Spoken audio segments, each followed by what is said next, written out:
Hi, everyone. We're going to give just another minute to allow everybody to join. We had quite a few registrants for this Q&A, so we'll just give them one more minute.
Okay, well, it looks like we do have the majority of our registrants here online, so we'll go ahead and get started.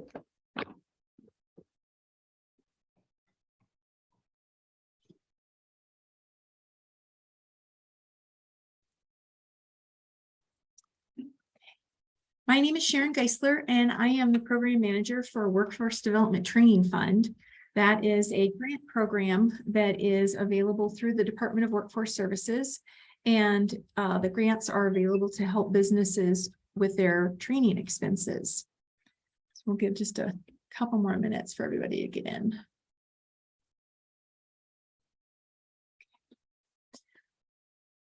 So we have started implementing this question and answer session. A big part of it was when our rule change occurred back in May, and we had a lot of questions and people wanting to make sure that they had a good understanding of what those rule changes allowed for them, and just to clarify. And so with the number of people that were reaching out, we thought this would be a great venue to allow people to be on at the same time. Maybe they hear a question that they didn't think about. You go ahead and ask questions that you would like to ask that might be able to help somebody else. So I don't want to take a whole lot of time talking. I'm going to do a quick tour of our website and an overview of everything, but really this is your time to ask questions. Maybe it's about a specific grant, maybe it's about your business, maybe it's just clarifying your understanding of what the different grants will cover. So it's really not structured in regards to a certain way that this is going to unfold. It's really driven by you and what you're wanting to learn today. So just to give everybody a heads up, I think that you acknowledged it when you did get on, but we are recording this, and we're also making these recordings available on the DWS website. There's a YouTube channel that we have available that our videos are being put on, and I have that information. I don't have it right in front of me, and I'll share that at the end, or at least make it available to all of you that have registered, or in those who aren't able to attend so that they can see it at a later time. But we are recording it for that purpose, to help others with the questions that maybe they have. So I'm going to go ahead and share my screen.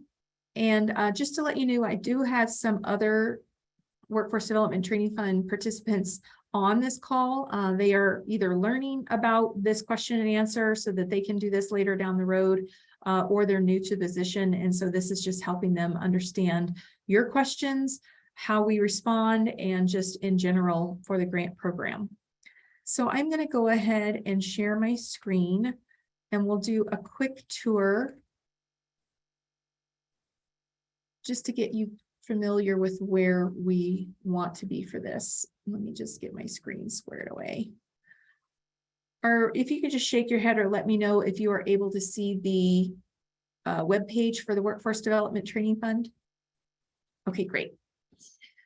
So in general, this is our web page to be able to learn more about these grants, and we'll go through them in each of those with a high level understanding, but I'm going to back out this a little bit to help you have a really easy way of getting to this space. So a really easy one to remember, the webpage is dws.wyo.gov. And I'm going to put that into our chat.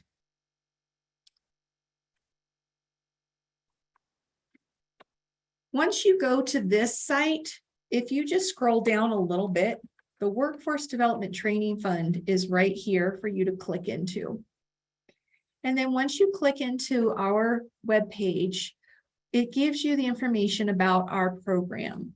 And so you'll see that we do have today's Q&A and then the upcoming ones. I will be posting these as we get closer to the different months. Our goal is to get 2 per month in here and posted early enough so people can go in and register. You're not limited to just one. You can certainly do more than one with the understanding that maybe there's different questions that are being asked. Maybe after this session, you've had a lot to process and think about and you want to get back on and ask more questions. If you feel like you, after hearing this information, you want to have more of a specific conversation and would prefer that we set up a time on our calendars where we can just meet and go over your questions, I am happy to do that as well. So just know that whatever we cover here is open to everyone. But if you feel like you want to do more of a deep dive, we can set up a time specific for you to learn what your needs are. As you go further down our page, we do have an identifier of the different grants that we have available. We have a fun little video for you to watch if you are interested. And then as we go into our grants, we'll start talking about preferred industries. Oh, I'm going to go ahead and put this one into the chat as well. It's always good to bookmark these so that you have them for future purposes. You will start to hear me talk about preferred industries for some of the grants and some designations within those grants. And I did want to let you know that they are, the preferred industries are decided by the Workforce Development Council. And they're set up because there are some industries that Wyoming wants to grow and develop and highlight. And so these have been identified by the Workforce Development Council, but also supported by next gen groups that are led by the businesses to help grow these industries. And so if you'd like to learn more, you can certainly click on their website, which will tell you a little bit more about the next gen partnerships and these industries. But these are the ones that we're working off of right now. Maybe that'll change in the future. I'm not sure, but we have these established at this time. I did want to let you know that we also have a main phone number that is here. If you do have a phone call that you would like to call and ask a question or get in touch with somebody, you can certainly use this number. And this is one of our emails that we make available to everybody. And so I'm going to copy this and put it into our chat. No, wrong one. Hold on, probably copied the whole thing. Okay, so we have that. We also have a second email that is specifically for internships. And so I'm going to go ahead and put that in here.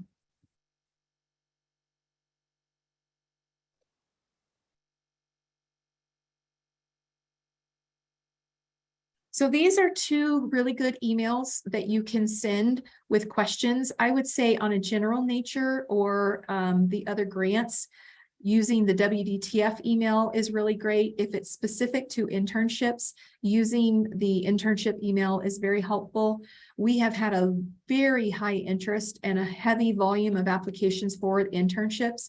And so we did have to separate those out just so that we could manage the volume. And so it is helpful that if it is internship specific, that you use that email, but using either one of my team members will get back with you to help you out with that. So going back up to the main part of the page, you'll see that we do have our different grants here with different links to get you where you want to go. So we'll start with the apprenticeship grant just because it does happen to be on the top. And we do have Ivy Moore on the line, who is really heading up the growth of apprenticeship programs here in Wyoming and has been working with me very closely in responding to apprenticeship grant applications, questions, and then any existing grants that we have with our apprenticeship programs here in Wyoming. Ivy, I don't know if you would like to go ahead and just give a high-level overview of this grant, or if you would like me to go ahead and cover that. Yeah, I can go ahead and do that. Hi, everyone. My name is Ivy Moore. I'm the apprenticeship program lead underneath the Business Training and Support Unit, where Wdtf is housed. So the apprenticeship grant is a reimbursement model grant. All of the costs that are associated with the related technical instruction portion of a registered apprenticeship program can be reimbursed underneath this grant. This grant does allow governmental entities to participate, and some of the services that we can cover are tuition and registration for any sort of educational supplemental education, class fees, travel related for the apprentice to complete that educational portion of the apprenticeship, and then any sort of instructor wages and fringe benefits associated with that instruction as well.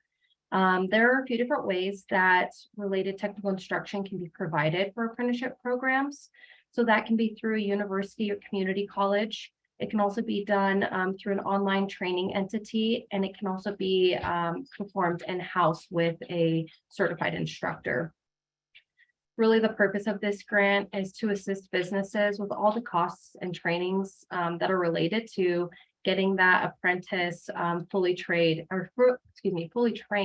in their trade and profession. This grant is an awesome opportunity for businesses that are looking to grow their own professionals. And then we also work really closely with the Office of Apprenticeship and do a lot of the technical assistance that come along with developing a program, but also with applying for the grants. And here on the webpage that Sharon has pulled up, you're going to find all of those grant forms, rules, and templates. So this is a great resource to kind of dive into the grant, look at the rules, see what those requirements are, look at the application. If you are a current registered apprenticeship program, we can definitely walk you through those.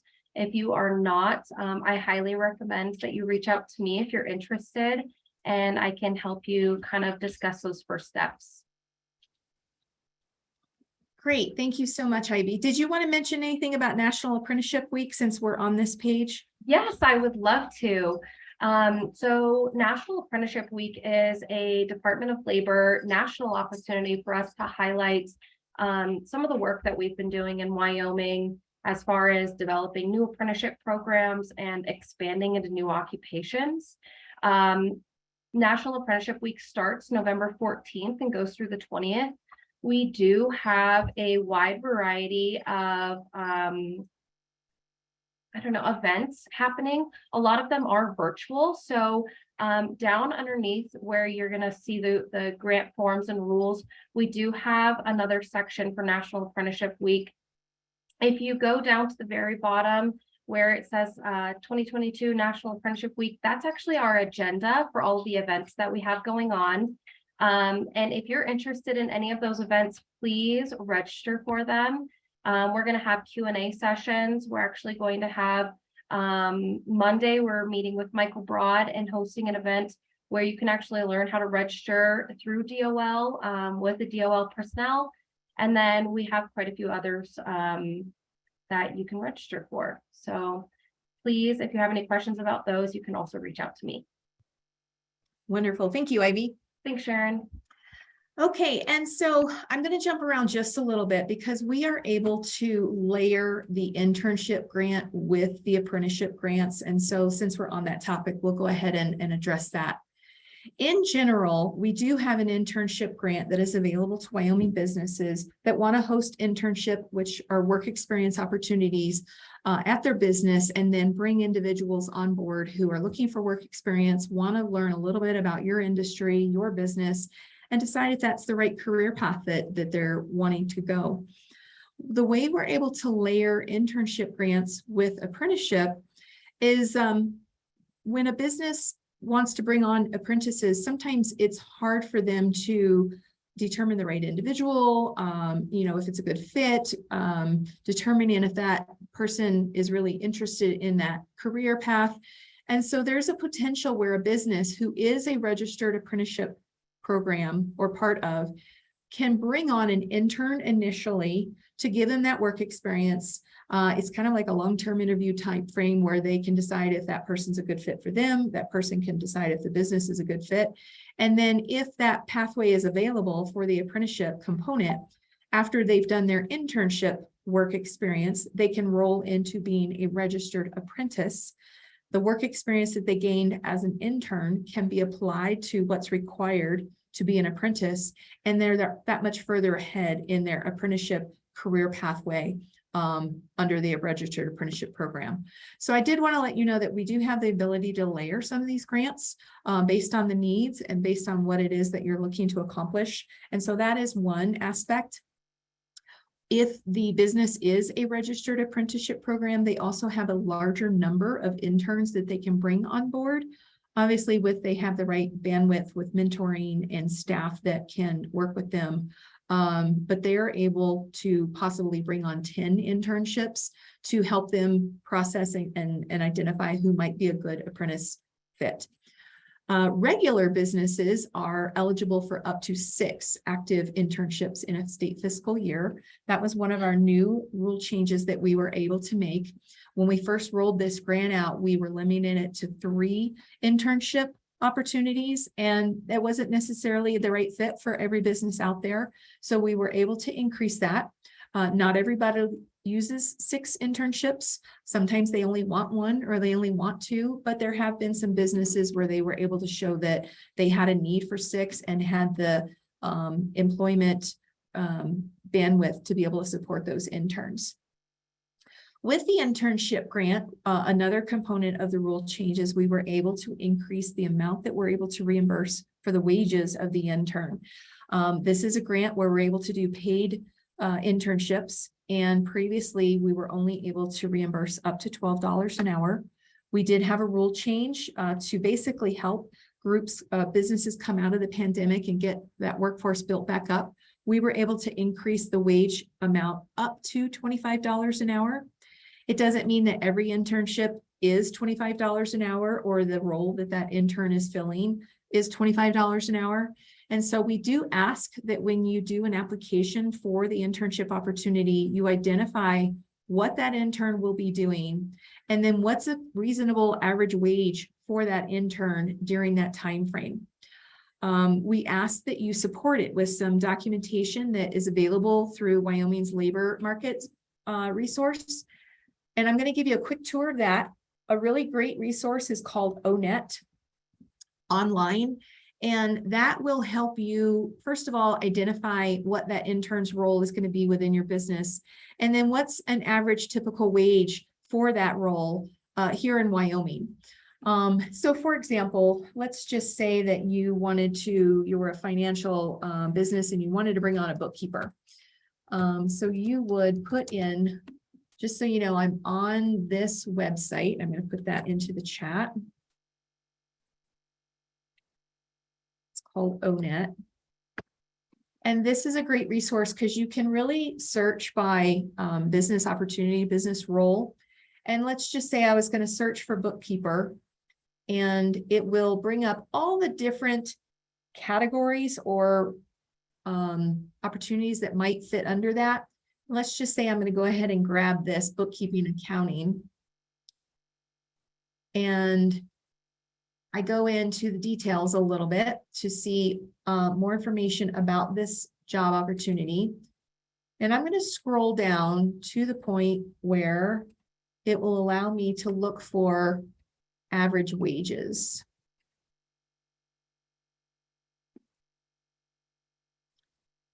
So this can give me the wages and employment trends in Wyoming. So I do want to select our state. And then I hit go. And this is the annual wage that most individuals in this role can expect. Number one, we're going to be looking for hourly because we do ask that you hire those interns as short-term hourly employees. And then you'll also need to make sure that you communicate that information to unemployment insurance and workers' compensation. But this is the average wage that is indicated that Wyoming is being able to pay for this role. Now, we also look at this as this is an internship opportunity. So it's not a seasoned bookkeeper that has education in that area. It's somebody who's learning about that role and learning about that job opportunity. And so we wouldn't expect an intern to be making that high end of that wage. But if you're hiring somebody that maybe is an accounting major in college and has some education and some learning, maybe it's fair that they're earning 18. Maybe you want to pay them a little bit more, and you can support a reason of why you want to pay them a little bit more than that. But this is typically what we're going to be looking at and what we are comfortably able to say we can reimburse based on that average wage. And so if you take a screenshot of this information and add this into your application to say, here's what that average wage looks like. Here's what we want to pay our intern. And then if we have any questions or need additional information, we will always reach out to you in that application stage. But this is the supporting documentation that we would be looking at for what you're wanting to pay the intern. The internship application is a manual PDF that you would download, and then you would fill in the forms fields that you can fill in. And there's also a narrative part that you would write a narrative about what that internship opportunity would look like, what you're kind of hoping to gain out of that from a business perspective, what you're hoping to offer the intern for that work experience opportunity. And you're basically just telling us a story of that internship opportunity that you're wanting to host, that will be reviewed by my team. As I said, during that review process, is if there's any questions, any clarifications, any additional documentation that we need to go with that application, we will reach out to you and have you give us and give you that opportunity to add more to your application. Under each one of my grants, we do have the rules posted. We do ask that you go in and take a look at those rules so that you're very clear on what's eligible and what's not eligible, what you're asking for, and then what we're going to need to support that information. So all of the decisions that we do in our application review stage are based on the rules for that grant. We also have a reimbursement form that's available for you to download for the internship grant. All of my grants are reimbursement models, but you would go ahead and you would pay your intern, and then you would submit those pay stubs with this grant reimbursement form, and then we would review that and then reimburse you based on what was approved and agreed to in the contract that gets executed. The internship, you are able to ask for up to 1,040 hours for each of those internship opportunities.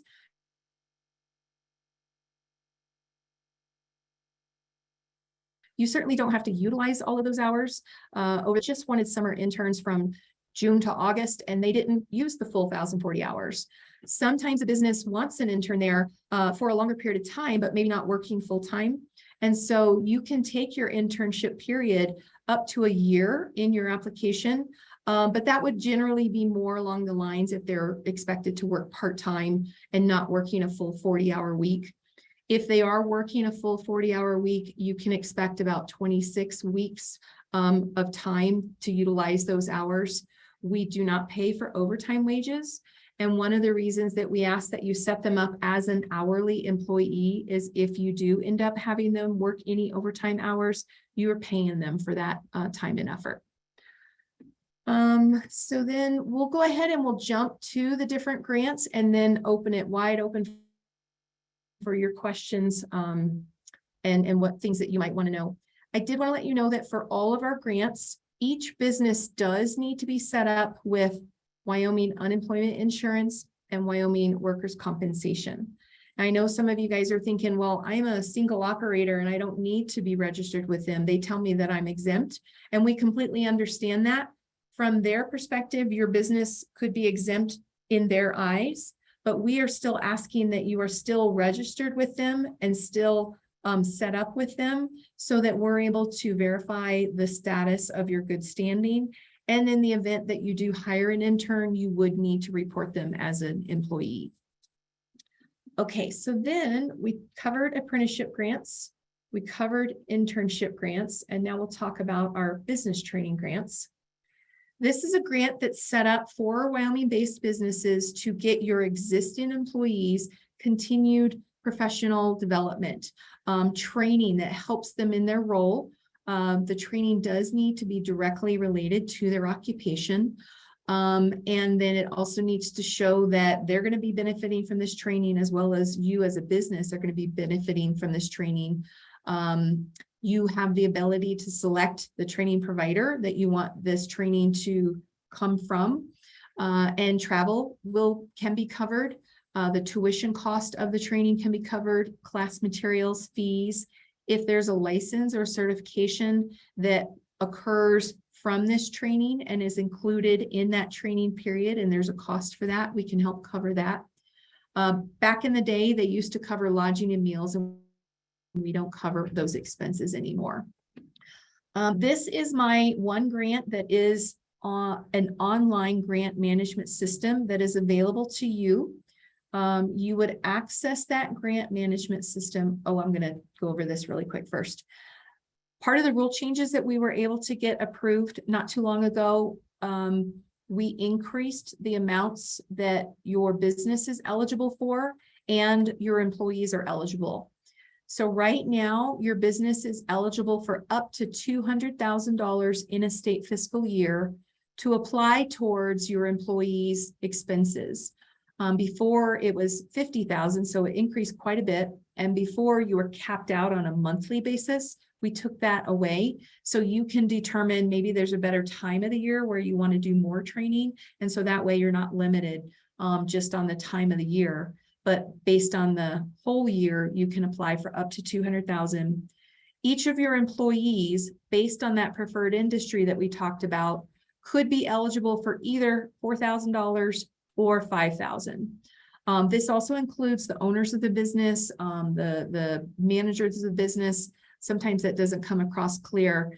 And they're like, well, my employees can go to training, but what about me? So yes, if you are receiving a paycheck from the business, you're certainly eligible. For those of you that you're like, well, I don't have a paycheck, what do I do? You just have to show verification that you are part of that business, you're the owner, you're a managing member, write a letter identifying that you are connected to this business, or a pay stub if you're an employee, and then that would be part of that verification that you're part of that business. When you do apply for the business training grants, you would be providing that employment verification. You would be providing information on the training, an agenda, what the cost of that training would look like. And so there's some documents that you would upload into the grant system. This document here is a really great document because it tells you what you need in order to get your business set up in the system. I'll go to that just really quick. It does give you step by step. And so you do have to make sure step 1 is done first before you go and look at step 2. Step 3, you can pretty much do whenever you are ready and set up in the system. Step 4 tells you how to do the application. And then what we do is step 5. So this is a really helpful document for you to be aware of. We have instructions here about how to set your account up, what employment verification could look like. Attendance verification, that is a really big thing that gets overlooked. When you're applying for this grant and it gets approved, you're saying that you are going to show that these trainees did actually go to that training. And so here's some suggested forms that could look like. A lot of times there's a certification that comes out of that training that can be used to show that they attended, because they wouldn't get it if they didn't attend. And then there's a summary that the trainees do need to complete. And so here's another template just as a suggested document. So it's always great to be aware of what you have to turn in at the end of the grant before the training finishes, so that you can get some of this documentation ready to go. This is how you get to the online grant system. And again, here are those steps. Again, here you do have to do step 1 before you can set your business up. When you're ready to get your business set up, you can just click right here in this link and it'll take you right to our grant management system. If you're not already set up, you would create an account here. If you already set up and activated, then you would put your email and your password in here, and then you would be able to access the grant system. Let's see, for you to be able to get your reimbursement, we do have to have a current W-9 on file with the state auditor's office. So this gives you a little bit of information about how to do that. And then again, here's a little bit more information about how to be ready before you go into the grant system and what you'll need in order to do applications. So we're hoping that our website is very helpful and gives answers to questions that you may have. We do have some frequently asked questions posted here for the business training grants and some helpful hints. We're going to be doing that as well for our internship grant. We found that we are starting to get a lot of frequently asked questions, so I think it'll be helpful to have those available. I do have some other grants that are utilized. The pre-hire grant is a grant that's available to help businesses that need to grow their workforce. And this is generally if there are certain skill sets that are needed for you to be able to hire them to come into your workforce ready to hit the ground running. So if you notice that you need certain employees that need certain skill sets, you can reach out to a training provider who would be able to provide that training and get those individuals trained up, so then they can get out of that training and go to you, and you can interview them with the hope to hire and to fill those positions. For example, businesses who need CNAs that are already trained and certified in order to hire them and bring them on board. We do pre-hire grants. We have done pre-hire grants for CNA training. We have a few grants out there for CDL training because a lot of businesses can't hire these employees. They need them already to be certified with a CDL in order to hire them. And so they would get trained before they get out into that workforce. The applicant is actually the training provider. And we do that because a lot of times the training provider can partner up with more than one business who needs the same skill set and be able to train up more people to service more businesses than just one.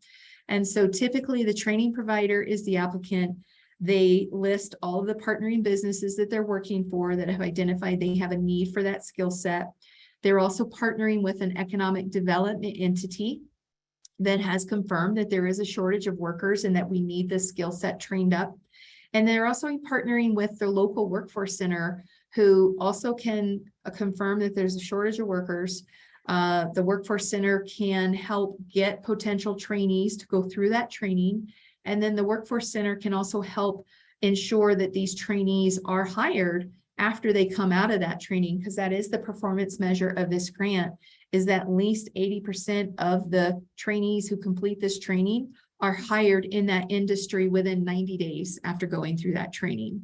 So those are components to that. Again, we do have the rules posted here for this grant. We have the application here. We have some forms that are used during this grant and at the end for final report. And so we do try and post a lot of the documents that you'll need here on the website. My last grant that I have available is called the pre-obligation grant. This is used by the economic development entities here in Wyoming that are working with a business to either potentially move here to Wyoming and have to build up their workforce with some training needs, or they're expanding here in Wyoming and need to build up that workforce. And so the economic development entity and the business that they're working with, they're co-applicants on this grant. They're applying to pre-obligate a certain amount of funding that they have a high level estimate of what's going to be needed to fit their needs. And so they first apply to pre-obligate the funding. We set it aside. When they're ready to access that funding that has been set aside, then the business would go and either do a business training grant because they've already hired those employees, or they would work with a training provider and do a pre-hire because they need to get them trained up in order to hire them. And then the funding would be dispersed through those other grants. If anybody's interested in the pre-ob, please reach out. I would be happy to speak to you directly about those components. Otherwise, most of these grants, as I indicated, pre-hire, the training providers, the applicant, and then business training grants, internship grants, the business is the applicant, and then the apprenticeship grants, the registered apprenticeship program sponsor or the related training provider that's working with them could be the applicant. Very high level, very fast, lots of information. I'm going to open up for questions and would love to know if you have specifics about a specific grant, just general, anything that you guys want to talk about now. It is your time.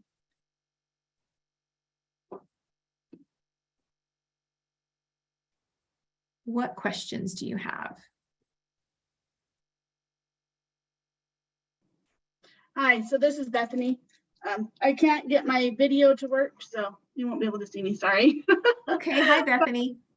I have a question. So we are a nonprofit organization, and we have 2 conferences that we go to each year. Would the business training grant cover conference costs? Great question, and I'm going to unpack that a little bit in a couple of ways. Thank you for indicating that you are a nonprofit, because we do have a lot of questions about that to start with.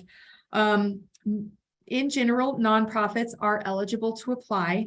We have learned that sometimes nonprofits are funded or in existence as a government entity or a quasi-governmental entity. And so if they do fall under those guidelines, they are not eligible. But if you are not supported or funded through any state agencies, tax, mill levy, anything like that, then you could be eligible.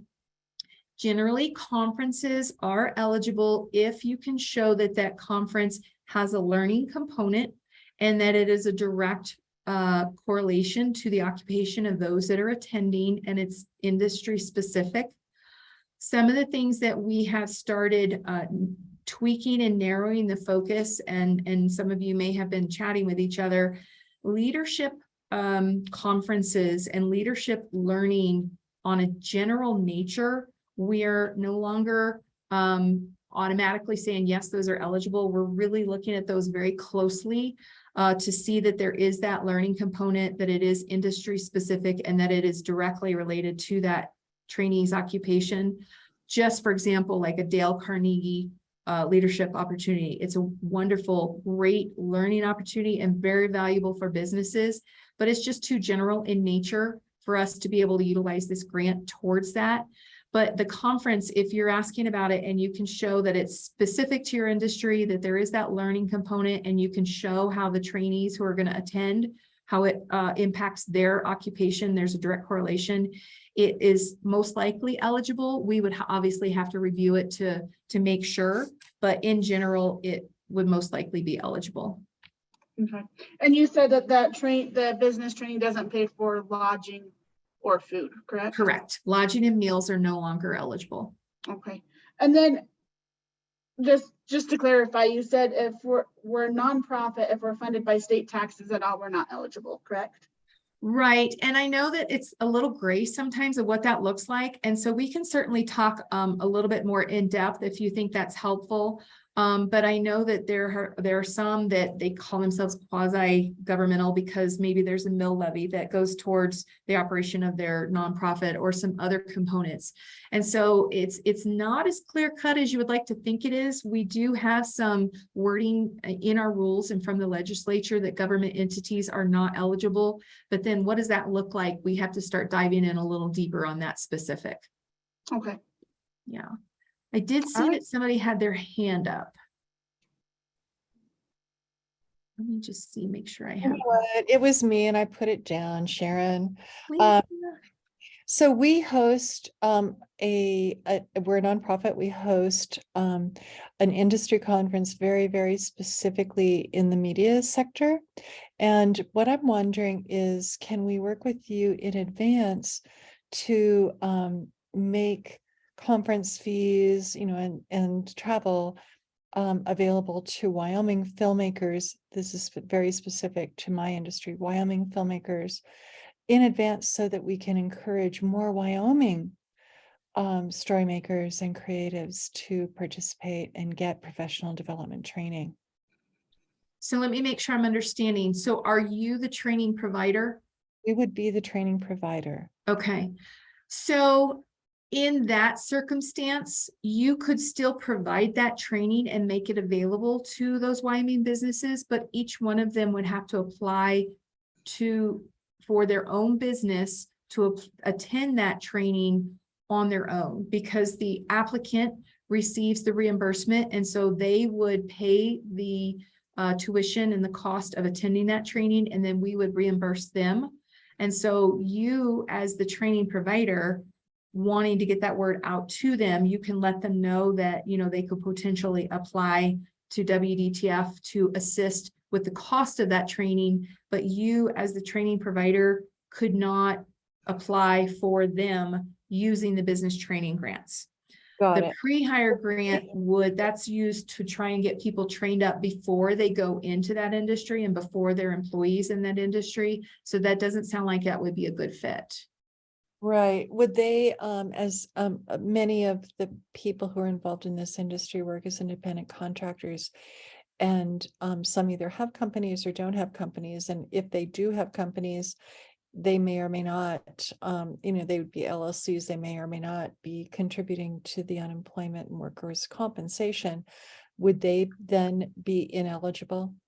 No, and that happens a lot, sole proprietors or people who are not, set up as a business, but they're running their business. A lot of them work off of their social security number, and that's fine. They're eligible. They still have to be registered with UI and workers' comp. They may not have to be paying into the system because they are the status that they are, but they do have to be registered, and typically they have to re-register on an annual basis. Got it. Thank you. Absolutely. Rob, it looks like you have a hand up. Hi, can you hear me?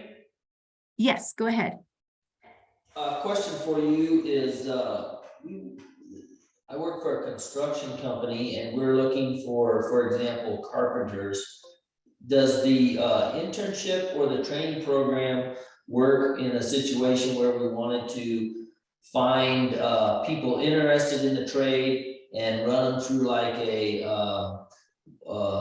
program out of the WCA out of Casper to get them trained up and then bring them onto a project and try them out? Because I want to make sure I'm hearing your question. Yes, your business can certainly offer that opportunity as an internship opportunity. How are you relating it to the WCA? How would they be involved?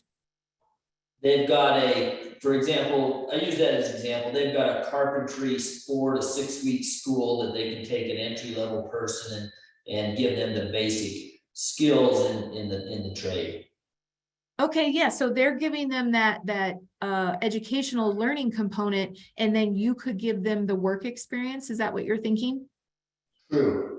Yes, yes. So you could certainly, your business could host that opportunity as an internship, and then you would bring one of those individuals on to get that work experience. That sounds like it could certainly be eligible. Okay, if you don't mind, I'm going to hit you up with a couple more examples because we've got multiple opportunities. Another thing we're trying to do is grow our estimating group, and the finding somebody, bringing them on and training them, and then exposing them to the business would be all within the company. And as I understand, that could also be accepted too. So if you're offering an internship opportunity for an estimator to come on board and gain that work experience, yes, you can certainly do that. And then if I'm thinking about this correctly, it may be beneficial that you're reaching out to the universities or community colleges and looking for somebody who may be already looking to go down that industry path and they just need the work experience. Am I hearing it correctly? True. So with the work experience, would that be the internship part of the grant? Yes, correct. Yes. Okay. Thank you. Absolutely. Matt, do you have a question? Yeah, mine's more related to medical therapy world, but CEUs and continuing education for our therapists and stuff. if they're video conferences and stuff like that, are those still considered okay to apply for? Yes, they are. Yes, they are. Thank you for bringing that up because we did actually have quite a bit, as you can imagine, of online learning during the pandemic. And so prior to that, we really didn't do a whole lot of online learning. But as everything shifted, we learned that we had to put a few more parameters around what that looks like. And so online learning is certainly acceptable training. As long as it's eligible under those other components that we talked about. The main thing to think about for online learning, we came across a lot where it was self-paced and somebody could start whenever they want, go as long as they want, and then finish whenever they want. And that's great from a learning perspective, but for a grant perspective, you have to define a start point and an end point for the grant itself. And so it's really important that you look at, if I'm signing up for this online learning, the minute I pay for it, is it going to open that window and say that I'm started and available to start my learning? If that's the case, don't register until you know you've been approved for the grant. Because for the business training grant, you cannot apply for any training and submit that less than 30 days before the training starts. And so for any online learning, you have to be very cognizant of when you're applying and when you're saying that start period of that online learning is going to take place. And you have to make sure it's at least 30 days out, preferably more, because we have received a large volume of applications and it is taking my team time to get through all those applications. So just be very aware of knowing that you have to pick a start date and pick an end date. You have some flexibility of what that looks like, but that you are then not starting the training until number one, it's been approved and executed in contract, and it's still out 30 days from when you apply.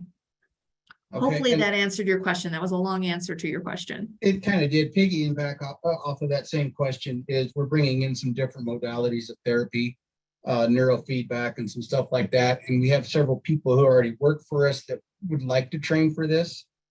Would that be more of like an internship or an apprenticeship type of training at that point? If they're already employed with us, but we're providing them the training to do that? I'm a little unclear on the definition of that. Sure. Is that because it's not a direct correlation to what they're currently doing, but you want to get them trained up to be prepared for a new position? No, they would, well, some of them would do it on top of their normal therapy sessions. Some of them we'd bring in people just to do neurofeedback. Okay. It just, honestly, it kind of depends on the individual. Okay. I'm going to answer this, and I'm going to also open it up that Brittany, if you hear or need to add more, please do. In general, if you are already a healthcare industry and your employees are working in under your business, that type of training that you can show that connection, and this may be too broad, but just let's say your receptionist wanted to take this high level training, that might not be so clear on the direct relationship to their training. But if they're a therapist that's already employed by you and they're taking additional training to add to their skill set, we can usually see that connection and it's a little bit more clear. But anything that you can add into the application to help us understand that connection is always beneficial. Okay. And That this makes- is under the business training grant. Yes, the you can use the internship. business training grant for this type of training that you're talking about. The internship grant would be a really great opportunity if you have somebody who is not necessarily already employed in your area, but wants to learn about it and come on board and get that hands-on experience, but they're under supervision. There's a structured learning experience that's called out what they're going to be doing, and they're being supervised and mentored by an individual, and they're really just learning the ropes. That's more of the internship component. Okay. There's certain parameters we have to meet with the state for education and stuff like that. So just trying to figure out how to all fit together and make it work is more what I'm there's people straight out of college with bachelors that are interested in doing it, and then people as high as doctorates as well. So that's just there's certain parameters from the state that we have to meet as well. So. Okay, yeah, really good question.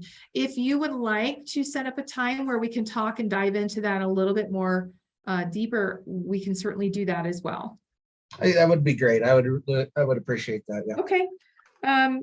Yeah, I will, Matt, I think we have your email in as a registrant, and so we'll reach out and see if we can set something up in the next week or two. Would that be okay?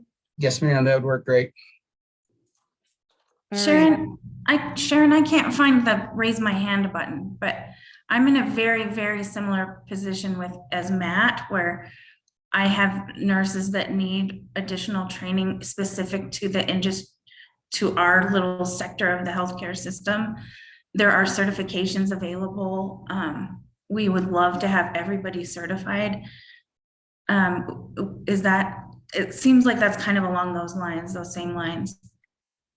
And again, Brittany, jump in, but I feel like the business training prep grant probably is a really good fit for your business and what you're looking to do. Maybe I could jump on that call with you and Matt. Yeah, Matt, is that okay if we bring Hannah in on this? As long as you bring snacks, yeah. Thanks. Great. All right, that sounds good. We'll send you guys an email and see what your availability is over the next week and two. Thank you. Okay. Lisa, do you still have a question? Your hand is up. I have so many questions for you, Sharon. So many questions. Okay. So many. Here's just a quick one. If I'm a Wyoming business and I have an LLC, but I haven't used payroll or paid into workers' comp or unemployment, would I still be eligible for an internship grant? Yes, but then you would also need to get set up so that you would be able to record all of that. So pay through a legit payroll company or do whatever internally that's required in order to make that happen? Correct. QuickBooks works. There are payroll services out there. If you were to go ahead and let workers' comp and unemployment insurance know the path that you're interested in pursuing, they might have some recommendations or suggestions for you to utilize as well. Got it.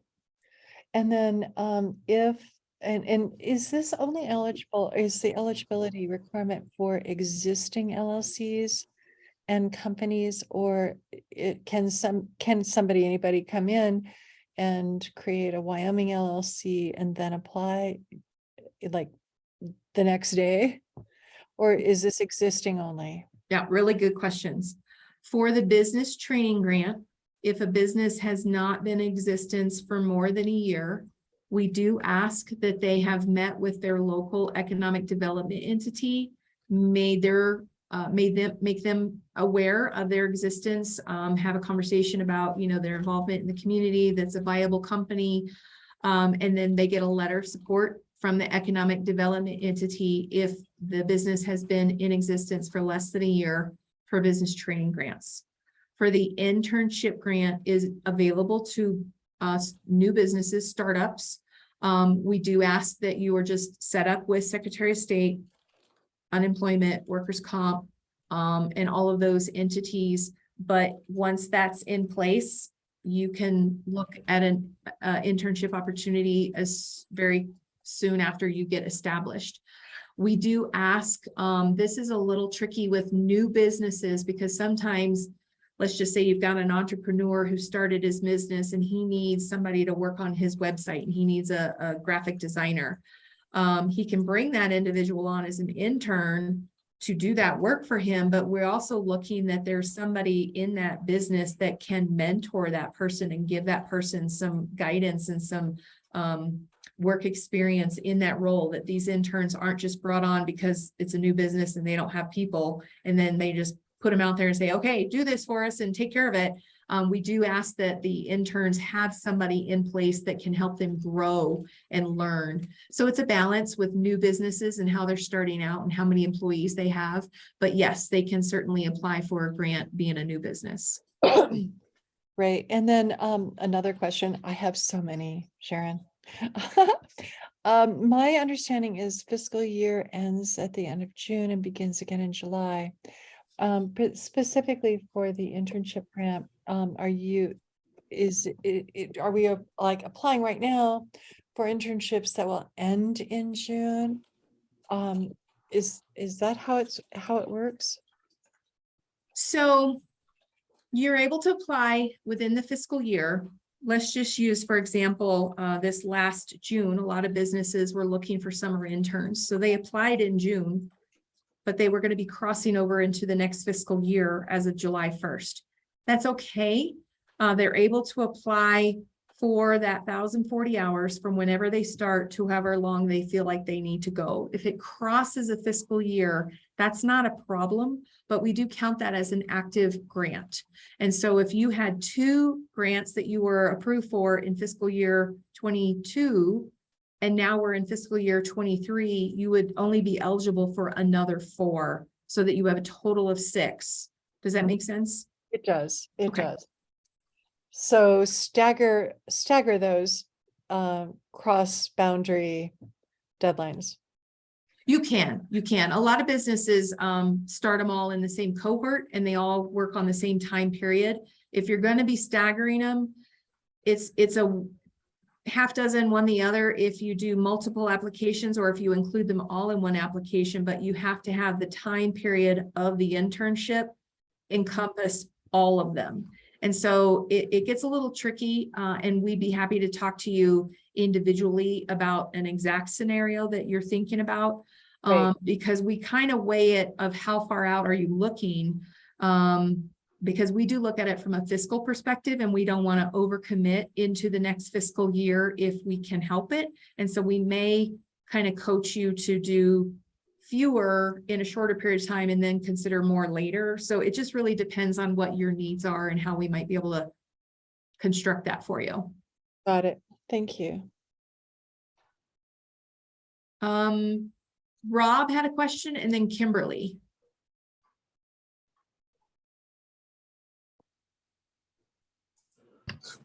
Hi, this is Kimberly.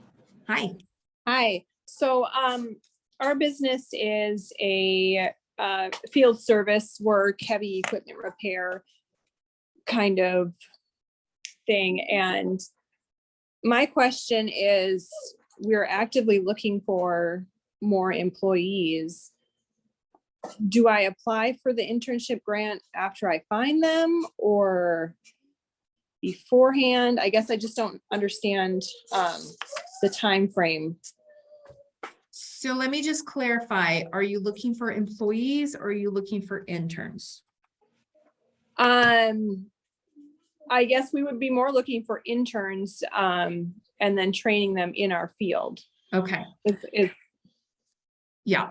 Because if you're looking for employees and you know that you need to bring somebody on and you're just hiring them, they're going to hit the ground running, they're going to work for you. That is different than the whole intent of an internship, which is giving somebody a learning opportunity, a work experience. Right. Who's not. Okay, good. So when you apply for an internship grant, you're applying for the opportunity. Most of the time it is not filled. And so then you find out, oh, I got this grant, I'm awarded, now I need to go find my interns. That's the typical route that most people go because they want to make sure that they have that opportunity and then bring that intern on. If you have somebody that you just recently hired as an intern and they're a fairly new hire, you could apply for this grant and call that out and indicate that you have a new intern and you'd like to see if you could get them to be, under this grant. And we've looked at a few of those. We don't usually look if you've hired somebody like a year ago or 8 months ago or 6 months ago, they're really not technically an intern or a new hire anymore. They've kind of already gotten that work experience. But we have some flexibility and we can look at what your needs are and what you're thinking about doing. Okay. Yeah, that makes more sense, I guess. That most of the time, we've hired kids in the past and have trained them into what they were supposed to be doing. And, some of them work out and some of them don't stay long, Absolutely. can Yeah. you use the same grant for the following intern? Yes, so again, Okay. you're applying for the opportunity and the number of hours. So if you hire somebody and they're there for a couple of months and it really just doesn't work out and they leave, you can certainly fill that position with another person with the remaining hours. Okay. Okay, thank you. Absolutely. Lisa, you're up. What? No. Oh, I'm- okay. I've been asking questions, way too many of them. Anybody else have other questions? Hopefully some of these are the same questions you had. These are all really good questions. Oh, wait, all right, I'll do a couple more. Okay. And we so are running a little bit close on time. So just to let you know, Zoom, I'll I step don't know if back. they shut off right in an hour. I'll step back and let other people ask questions then, because I'll contact you individually. Okay, we can do that for sure. Okay, just in case we do get shut off right at our hour time frame, we really appreciate you all participating. Again, you can certainly attend as many of these as you want if you still have questions or if you go back and process what you've heard. Please share the word that these Q&As are available. If anybody needs help or want to know more, hopefully you found it helpful. And if there's anything more that we can do for you, please reach out through the emails that we put in the chat and we can continue the conversation with you individually if we need to. Thank you all very much for attending. We really appreciate it. And it's great to see so many people. Thanks again. Thanks so much. Okay, have a great day. Thank you, guys. Thank you.